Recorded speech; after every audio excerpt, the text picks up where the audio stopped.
नमस्कार दोस्तों, कैसे हैं आप लोग। मेरा नाम है हर्षित द्विवेदी। 28 नवंबर 2020 के daily current affairs burning news discussion में आपका स्वागत है। आज की सारी इंपॉर्टेंट न्यूज़ मैं आपको बताऊंगा। पहली न्यूज़ से शुरुआत करते हैं। GDP contract 7.5% in second quarter. देखिए, आपको याद होगा 23.9% का डिक्रीज हुआ था जीडीपी का पहले क्वार्टर में। पहले क्वार्टर मतलब अप्रैल, मई और जून। दूसरा क्वार्टर क्या हो जाएगा? जुलाई, अगस्त, सितंबर। तो ये जो जुलाई, अगस्त, सितंबर का डाटा निकल के आया है, इससे पता चल रहा है कि जीडीपी 7.5% से घटी है। ये डाटा कहां से आया है? तो ये एस्टिमेट्स रिलीज किए हैं नेशनल स्टैटिस्टिकल ऑफिस ने फ्राइडे को। ऑब्वियस सी बात है, ये एस्टिमेट्स रिवाइज होंगे और ओवरऑल जो जीडीपी कॉन्ट्रैक्शन है वो थोड़ा बढ़ के ही नजर आएगा। अब आप बोलोगे कि ये 23.9% का डिक्लाइन और ये 7.5% का डिक्लाइन, इसका रेफरेंस पॉइंट क्या है? तो रेफरेंस पॉइंट है क्वार्टर प्रीसीडिंग फाइनेंशियल ईयर में। तो 2020-21 का पहले क्वार्टर का अगर डिक्लाइन 23.9% था तो किसके रिस्पेक्ट में था? First quarter of 2019-20। First quarter of 2019-20 कब से कब तक था? अप्रैल 2019 से मई जून 2019 तक। ठीक है, तो अप्रैल से जून 2019 के रिस्पेक्ट में अप्रैल से जून 2020 में इकोनॉमी लगभग 24% से घटी और जुलाई से सितंबर में इकोनॉमी लगभग 7.5% से घटी 2019 और 2020 के कंपैरिजन में। ठीक है, तो दो सक्सेसिव क्वार्टर्स में इकोनॉमी घटी है। इसका मतलब हम लोग एक टेक्निकल रिसेशन में एंट्री मार चुके हैं। इकोनॉमिक परफॉर्मेंस जुलाई से सितंबर के टाइम पीरियड में अच्छी हुई है। जितना रेटिंग एजेंसीज और एनालिस्ट ने गंदा प्रिडिक्ट किया था उससे थोड़ा बेटर ही परफॉर्म किया है हमने। इनफैक्ट ज्यादातर ने बोला था कि 10% से इकोनॉमी नीचे जाएगी। आरबीआई ने बोला था लगभग 8.6% से नीचे जाएगी। प्रिलिमिनरी एस्टिमेट 7.5% है। रिवाइज होकर थोड़े बढ़ेंगे ही बढ़ेंगे। अगर आप बात करो कौन से सेक्टर्स अच्छा परफॉर्म कर रहे हैं, तो एग्रीकल्चर एक अकेला सेक्टर था फर्स्ट क्वार्टर में जिसने ग्रोथ दिखाई थी लगभग 3.4% की। सेकेंड क्वार्टर में भी लगभग 3.4% की ग्रोथ है। सबसे खास बात दोस्तों ये है कि जो मैन्युफैक्चरिंग सेक्टर का ग्रॉस वैल्यू एडेड था, यानी मैन्युफैक्चरिंग सेक्टर ने ग्रॉस वैल्यू जितनी ऐड की इकोनॉमी में, फर्स्ट क्वार्टर में वो घटा था लगभग 39.3% से। सेकेंड क्वार्टर जुलाई टू सितंबर में ये बढ़ा है 0.6% से। Electricity, gas, water supply and other utility services, इन्होंने भी 4.4% की ग्रोथ दिखाई है सेकेंड क्वार्टर में। पहले में इनका कॉन्ट्रैक्शन था 7% का। लेकिन retail, trade, hotels, construction, tourism ये सब घटे ही हैं। ऑब्वियस सी बात है, कोरोना के लॉकडाउन का इफेक्ट अभी है और अगर आप लॉकडाउन खुल भी रहा है तो लोग ज्यादा घूमना फिरना अवॉइड कर रहे हैं। अभी होटल्स में जाना अवॉइड कर रहे हैं, बाहर निकलना अवॉइड कर रहे हैं अनटिल अनलेस कोई बहुत ही इंपॉर्टेंट चीज ना हो। ओके, फिर अगर बात की जाए, सबसे बड़ी बात यह बताई जा रही है कि इंडिया की जो गवर्नमेंट स्पेंडिंग है, देखिए गवर्नमेंट स्पेंडिंग में डिक्लाइन आया है। यहां पे एक स्टेटमेंट आया अदिति नायर जी की तरफ से, जो कि प्रिंसिपल इकोनॉमिस्ट हैं रेटिंग एजेंसी आईसीआरए में। ये क्या बोल रही हैं? The loss of momentum in government spending in the second quarter led to a 22% contraction in government final consumption expenditure. यानी सेकेंड क्वार्टर में गवर्नमेंट स्पेंडिंग कम हुई है तो फाइनल कंजम्पशन एक्सपेंडिचर कम हुआ है। चूंकि गवर्नमेंट ही ज्यादातर खरीद फरोख्त करती है ना, तो गवर्नमेंट का फाइनल कंजम्पशन एक्सपेंडिचर कम हुआ है तो मतलब डिमांड कम आई है। अभी चूंकि डिमांड कम आई है तो ये प्रॉब्लमेटिक है। क्योंकि गवर्नमेंट का जो एक्सपेंडिचर था दोस्तों, वो पहले क्वार्टर में 16.4% था। हालांकि इस 16.4% का एक्सपेंडिचर का जो इफेक्ट है वो सेकंड क्वार्टर में भी देखने को मिला है। कहीं ना कहीं सेकंड क्वार्टर में 22% का कॉन्ट्रैक्शन है गवर्नमेंट के फाइनल कंजम्पशन एक्सपेंडिचर में। यानी वो पैसा जो कि गवर्नमेंट इकोनॉमी में इन्फ्यूज कर रही है ताकि हमारी इकोनॉमी को ग्रो किया जा सके। तो उसको देखते हुए ये बोला जा रहा है कि आगे आने वाले समय में इकोनॉमी की हालत खराब हो सकती है। क्योंकि जब इकोनॉमी स्लो डाउन करती, कोरोना जैसे पैंडेमिक आते हैं, उस समय पे गवर्नमेंट से एक्सपेक्ट किया जाता है कि वो ज्यादा खर्चा करे, गवर्नमेंट उतना खर्चा कर नहीं रही है। फिर नेक्स्ट न्यूज है, दिल्ली चलो प्रोटेस्ट। पंजाब के फार्मर्स अभी भी फार्म बिल्स को मानने के लिए तैयार नहीं है। बिल्कुल ठंड, सुबह की ठंड में 100 की तादाद में जो पंजाब के फार्मर्स थे वो अमृतसर के गोल्डन गेट से चलना शुरू हुए और उनको जाना था नई दिल्ली। वो अलग बात है कि हरियाणा के बॉर्डर पे उनको रोक लिया गया और हरियाणा में उनको एंट्री नहीं दी गई। काफी टीयर गैस फेंकी गई। ये फार्मर्स पुलिस से लड़ने लगे, बवाल समझ गया। Tens of thousands of farmers camp कर रहे हैं और कर रहे थे दिल्ली हरियाणा बॉर्डर पे। बाद में उनको थोड़ी बहुत एंट्री दी गई है। तो कहीं ना कहीं आप देखिए कि ये जो प्रोटेस्ट है फार्म बिल्स के अगेंस्ट, ये भी डाई नहीं हुआ है, ये भी चालू है। 3 फार्म बिल्स कौन कौन से? पहला है farmers produce trade and commerce promotion and facilitation act 2020। ये क्या करता है? ये एपीएमसी यानी एग्रीकल्चर प्रोड्यूस मार्केटिंग कमेटी को बाईपास करता है। एपीएमसी पे मैंने वीडियोस बना रखी। एपीएमसी या फिर फार्म बिल्स मेरे नाम के साथ यूट्यूब में सर्च मारिए, आपको वीडियो मिल जाएंगी। हर्ष द्विवेदी के साथ। फिर एसेंशियल कमोडिटीज अमेंडमेंट एक्ट 2020। देखिए, एसेंशियल कमोडिटीज अमेंडमेंट एक्ट पहले क्या करता था कि भाई जो एसेंशियल कमोडिटीज हैं उनका एक लिमिट से ज्यादा स्टॉक आप अपने पास नहीं रख सकते। तो जो बड़े बड़े कॉर्पोरेट्स थे, जो बड़े बड़े थोक के विक्रेता थे, उनको काफी प्रॉब्लम होती थी क्योंकि उनको रियल टाइम में डायनेमिक ऑर्डर्स प्लेस करने पड़ते थे, ज्यादा वो स्टोरेज नहीं कर सकते थे। इसको होर्डिंग रोकने के लिए सरकार लेके आया। तो होर्डिंग होती है, होर्डिंग के चलते दामों को मैनिपुलेट किया जाता है और ये जो मिडिलमैन है और सप्लायर्स हैं पैसा कमाते हैं।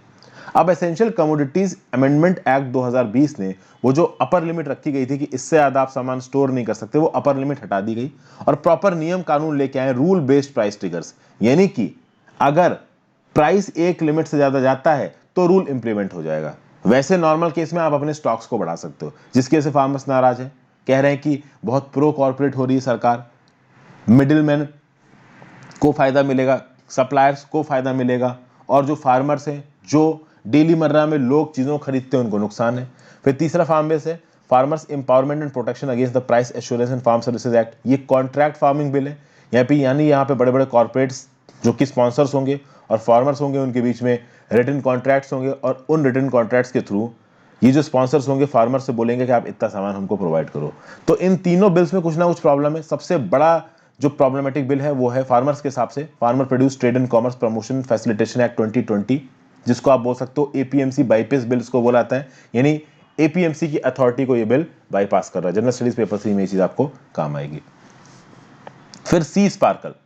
इस टॉपिक को समझाने से पहले मैं आपको सजेस्ट करूंगा, विनीत सर ने बहुत ही अच्छी वीडियो बना रखी है। ये वीडियो आपको दिख रही है ब्लू टाइड्स करके, व्हाट इज बायोल्यूमिनेसेंस का कॉन्सेप्ट समझा रखा है, रेड टाइड ब्लू टाइड का कॉन्सेप्ट समझा रखा है। तो वाटर ब्लू टाइड्स आप मेरे नाम के साथ यूट्यूब में सर्च मारिए, आपको ये वीडियो मिल जाएगी। आप एक बार इस वीडियो को देखिए, ठीक है। आपको ओवरऑल जो बेसिक्स है, ओवरऑल जो कंसेप्ट हैं, वो इसमें समझ में आ जाएंगे। तो ये सी स्पार्कल एक्चुअली में है क्या, जिसकी वजह से भी रिसेंटली ये प्रॉब्लम्स देखने को मिल रही हैं। देखिए, एक स्पेशीज है जिसका नाम है नॉक्टिल्यूका सिंटिलेंस। इसको सी स्पार्कल भी कहा जाता है। कर्नाटका की कोस्ट पे ये रिसेंटली बहुत ज्यादा एक्टिव है पिछले 1 महीनों में। इसने वहां की microscopic algae, native microscopic algae को काफी हद तक डिस्प्लेस कर दिया, मार दिया है, जिसको डायटम्स भी बोलते हैं। ये microscopic algae marine food chain के लिए बहुत ज्यादा इंपॉर्टेंट है। क्यों इंपॉर्टेंट है? क्योंकि ये जो माइक्रोस्कोपिक एल्गी है ये प्लैंक्टिवोरस फिश को खाना प्रोवाइड करती है, ठीक है। तो प्लैंक्टिवोरस फिश को खाना मिलना बंद हो गया, प्लैंक्टॉन्स मर रहे हैं यहाँ पे। आपको पता हो दोस्तों, फाइटोप्लैंक्टन और जू प्लैंक्टन, दो चीजें मैंने आपको समझा रखी है। अगर आपने मेरी एनवायरमेंट की वीडियो को देखा हो तो what are phytoplanktons, what are zooplanktons, किसी को भी मेरे नाम के साथ यूट्यूब में सर्च मार दीजिए, आपको वीडियो मिल जाएगी। पूरी की पूरी मेरीन फूड चेन मैंने समझा रखी है, एक्वेटिक फूड चेन मैंने समझा रखी है। अगर आपको और वीडियोस देखनी तो एनवायरमेंट की प्लेलिस्ट में जाके देखिए, एनवायरमेंट एंड इकोलॉजी करके एक प्लेलिस्ट मिल जाएगी आपको मेरे चैनल के प्लेलिस्ट सेक्शन में, हर्ष द्विवेदी एजुकेशन में। तो आप वहां पे भी जाके देख सकते हैं। ओके, तो बेसिकली जो माइक्रोस्कोपिक एल्गी है, जो प्लैंक्टॉन्स हैं इस इलाके के, इनको काफी हद तक मार दिया है नॉक्टिल्यूका सेंटिलेंस। ये जो नॉक्टिल्यूका सेंटिलेंस है, बायोल्यूमिनेसेंस इसमें देखने को मिलता है। सी वाटर रात को चमकता हुआ नजर आता है, कुछ इस टाइप का। यहां देखिए, सी वाटर आपको चमकता नजर आया ना, कुछ इस टाइप का आपको ये सी वाटर आपको चमकता हुआ नजर आएगा। अब आपको लगेगा कि यार ये सेंटिलेंस वाली जो नॉक्टिल्यूका सेंटिलेंस है ये टॉक्सिक है, ऑब्वियस सी बात, इसकी वजह से इतनी सारी फिशेज और इनवर्टिब्रेट मर रहे हैं तो ये टॉक्सिक होगी। बात ये है दोस्तों कि ये जो स्पेशीज है ये टॉक्सिन को प्रोड्यूस नहीं करती है, लेकिन ये बहुत ज्यादा एमोनिया को एक्युमुलेट कर लेती है। तो अमोनिया ज्यादा एक्युमुलेट होने के चलते ब्लूम आ जाता है और बहुत सी स्पेशीज यहां पे मर जाती हैं।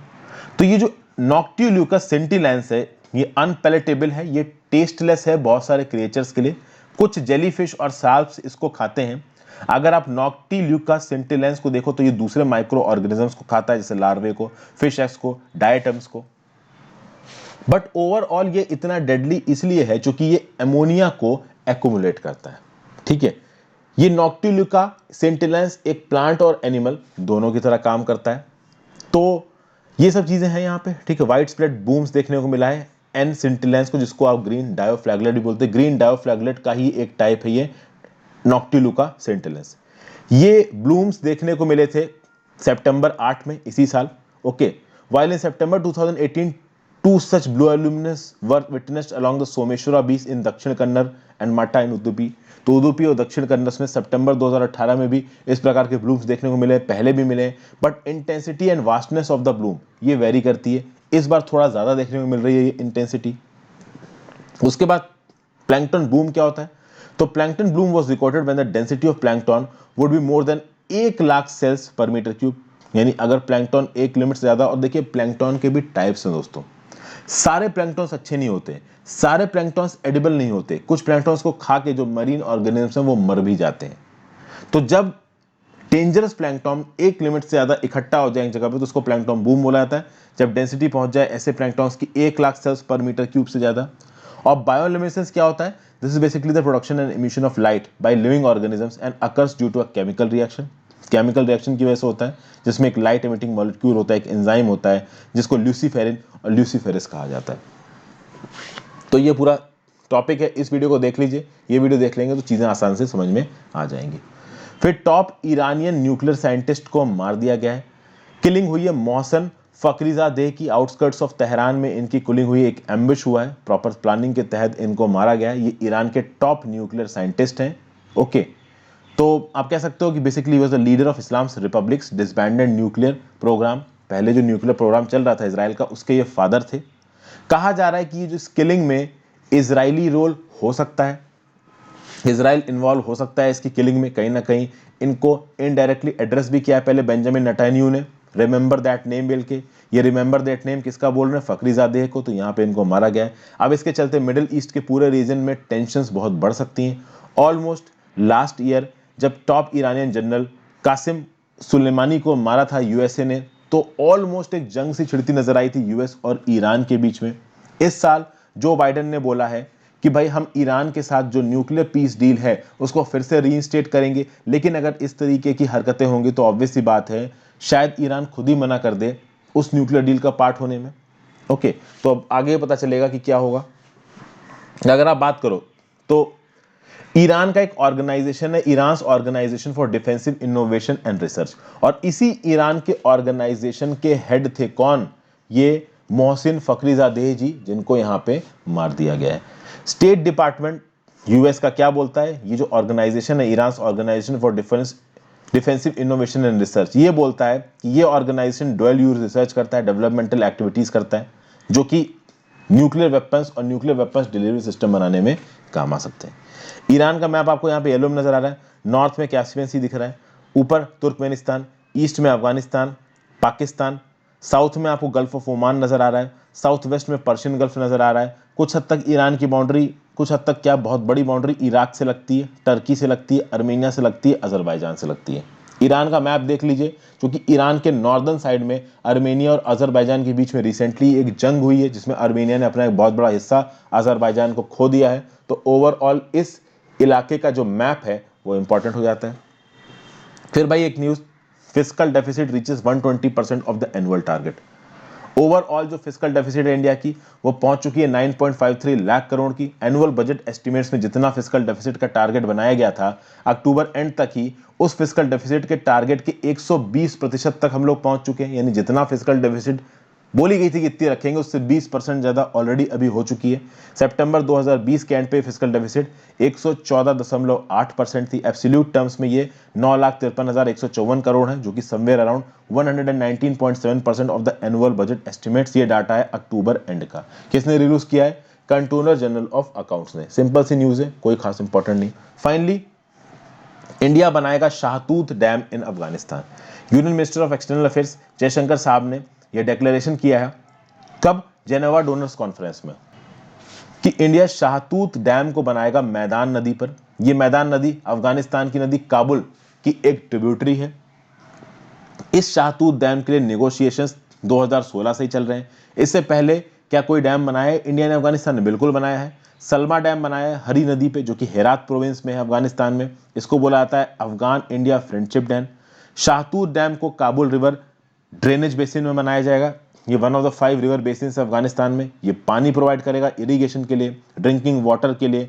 ओवरऑल कास्ट $305 मिलियन बोली जा रही है, जो कि काफी ज्यादा है, लगभग 24 से 2500 करोड़ रुपए। यूनाइटेड स्टेट्स अमेरिका बहुत लंबे समय से इंडिया को बोल रहा है कि आप अपनी आर्मी को अफगानिस्तान में भेजिए लड़ने के लिए। इंडिया ने अमेरिका के प्रपोजल को सीधे सीधे मना कर दिया है। इंडिया ने बोला है कि मिलिट्री सॉल्यूशन एक प्रॉपर सॉल्यूशन है नहीं, हमारा फोकस ये है कि हम अफगानिस्तान के इंफ्रास्ट्रक्चर को डेवलप कर सकें। ठीक है दोस्तों, तो ये सब बोला जा रहा है। अगर आप अफगानिस्तान का नक्शा देखें तो ये आपको अफगानिस्तान नजर आ रहा है। नॉर्थ में तुर्कमेनिस्तान, इधर उज्बेकिस्तान, इधर तजिकिस्तान, ईस्ट में पाकिस्तान। वैसे तो अफगानिस्तान का लैंड बॉर्डर इंडिया के साथ भी लगता है, बट उस जगह को, इतना जो इलाका है, इसको पाकिस्तान ने कब्जा रखा है, तो ऑब्वियस सी बात है इंडिया के पहुंच से बाहर हो गया। साउथ में भी अफगानिस्तान के पाकिस्तानी है और वेस्ट में है ईरान। जनरल स्टडीज पेपर 2 में ये चीज़ आपको काम आएगी। सो ये थी आज की important news friends. Thank you for watching, have a great day. I hope आपको कुछ सीखने को मिला होगा। अपने व्यू पॉइंट्स नीचे कमेंट बॉक्स में जरूर दीजिएगा। Good bye.